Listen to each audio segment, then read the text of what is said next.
as we move into the section of probability, it's so important to check that the fundamentals are in place. So the first formula we look at here is the probability that an event will occur. So if you were to take the example of a coin and you want to flip it and you say, what's the probability that this would land on heads? Then that would essentially be the event that we are working with. We want to land on heads. Then we can use this formula we've been using for ages and ages. We can say, okay, well, we're going to take the number of favorable outcomes divided by the total number of events in the set. Okay, so in other words, favorable outcomes would be heads. There's one favorable outcome.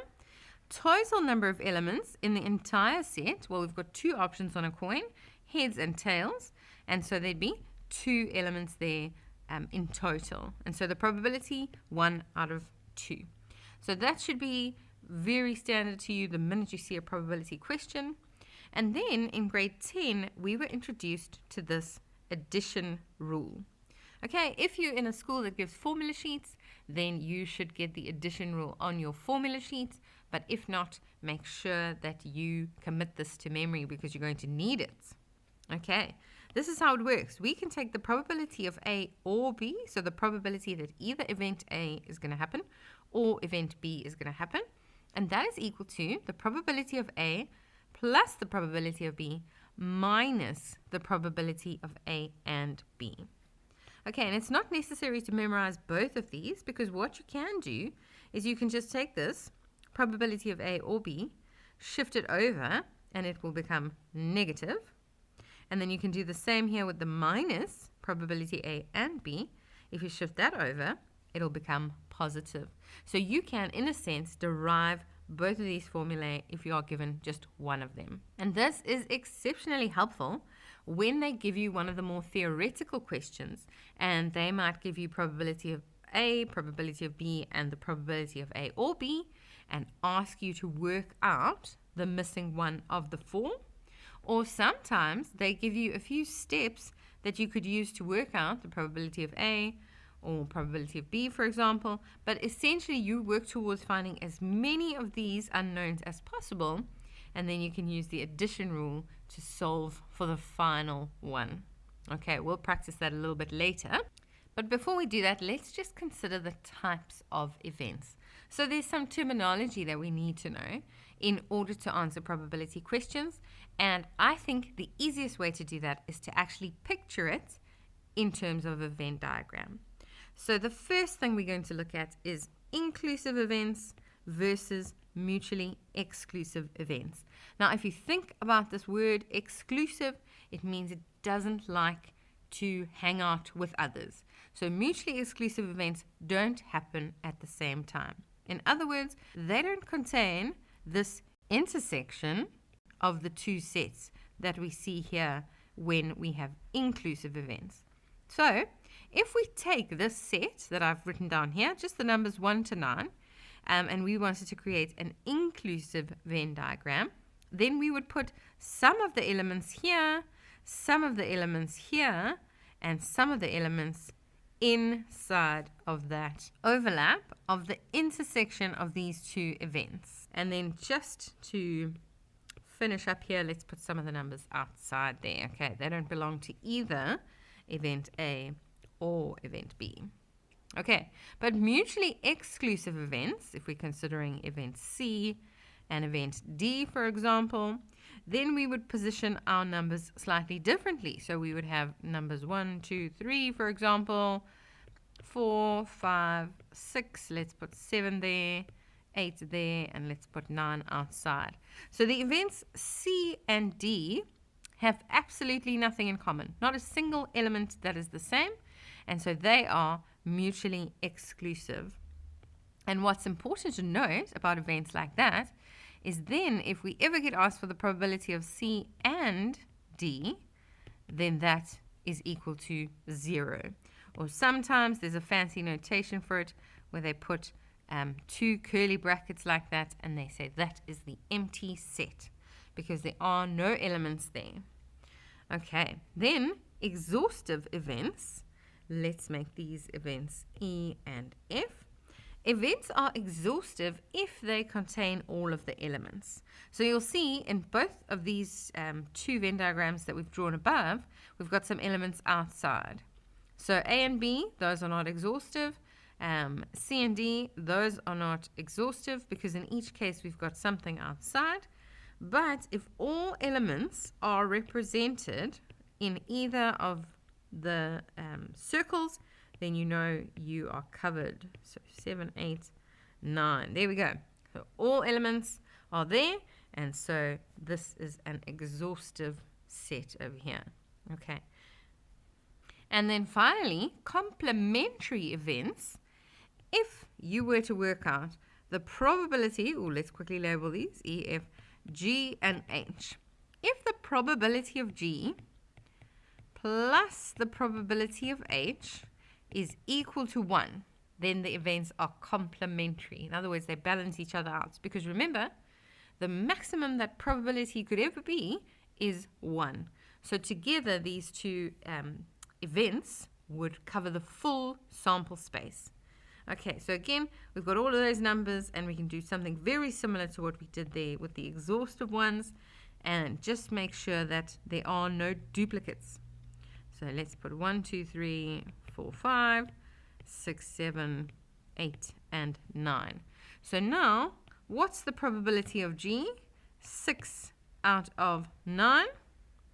Let's calculate this. 6 out of 9. Plus, what's the probability of H? We've got 1, 2, 3 out of 9. And 6 plus 3 is 9, so 9 out of 9. And so that probability is 1, and therefore G and H are complementary events.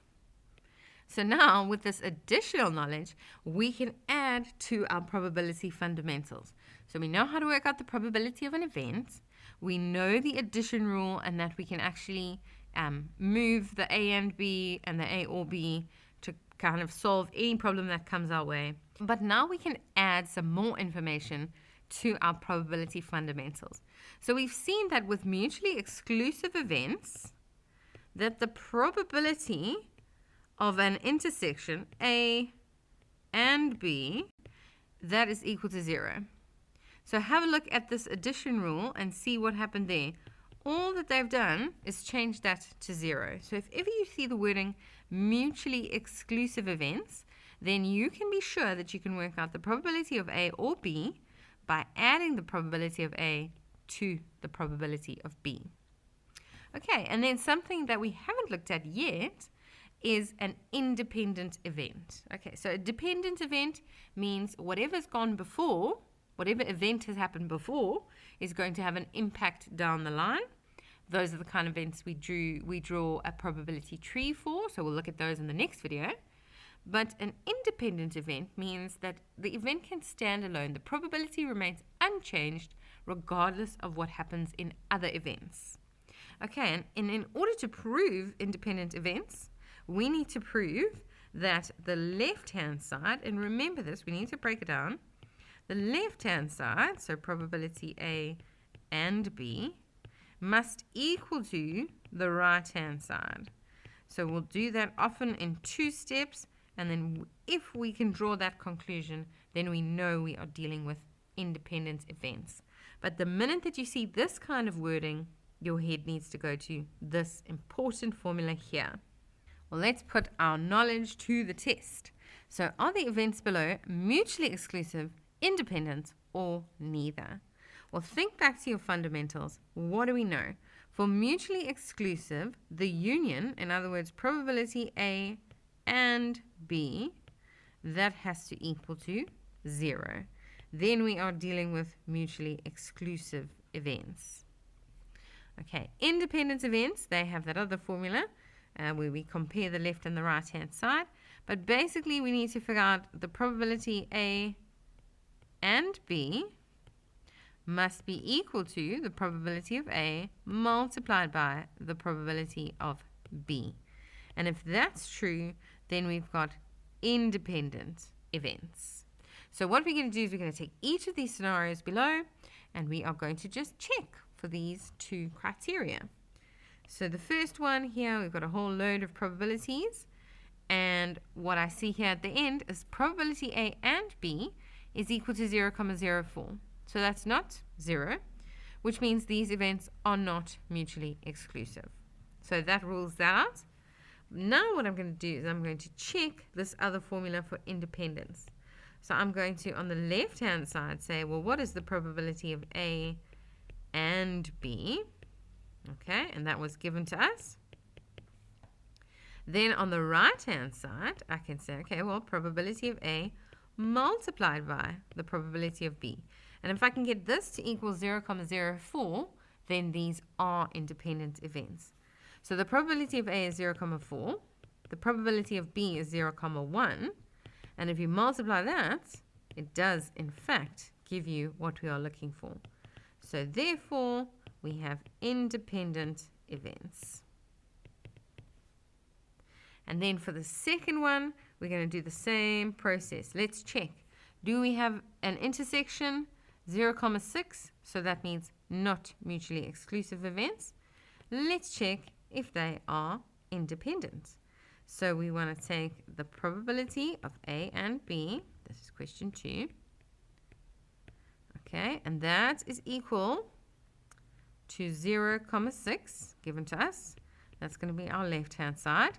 Then on the right-hand side, what's the probability of A multiplied by the probability of B? So that's 0,2 multiplied by 0,7, which gives an answer of 0,14. And so that does not equal the left-hand side, and therefore they are not independent, or rather let's just call them dependent events. Okay, and then finally, question 3. Again, we're going to check what's the probability of A and B. It's equal to 0. So that means we are dealing with mutually exclusive events. And why is this the case? Because the probability of A and B is equal to 0. And you're welcome to check here for independence. You could say, okay, well, does the probability of A times the probability of B also equal 0? But since neither of them is equal to 0, that's not going to happen. So that these events are just mutually exclusive. Let's try another one here. 2 events, X and Y, are complementary and exhaustive. All elements are concerned. Complementary means their probabilities add up to 1. It is given that the probability not X is equal to 0,35. So this not X thing, you might remember from grade 10, is the complement. So some textbooks indicate it as X with a little dash. So probability of not X is 0,35. Okay. So now they say to us here, complete, what is the probability of X plus the probability of Y? Okay. Now, you might be tempted to dive into a whole bunch of calculations, but just read the info they've given us here. They've told us they're complementary. So we knew from the minute we read that their probabilities need to add up to 1. Okay? Then it says here, what is the probability of X and Y? So in this case, it's important to note that complementary events don't intersect. They are mutually exclusive. And so the probability of getting any kind of intersection is 0. And then finally, we want the probability of Y. And so to understand complementary and exhaustive events, what we can know is that Y makes up the balance of what X would have. So in other words, the probability of Y will equal to 1 minus whatever the probability of X was. And this, if you remember back to grade 10, is actually just the same as not X. So I've actually already got that answer there. And so the probability of Y is 0,35. And so the thing I found with these grade 11 questions is you really need to have a good grasp on the theory that could be tested. And once you've got that and you've got the probability fundamentals down, you should be able to tackle any question that comes your way.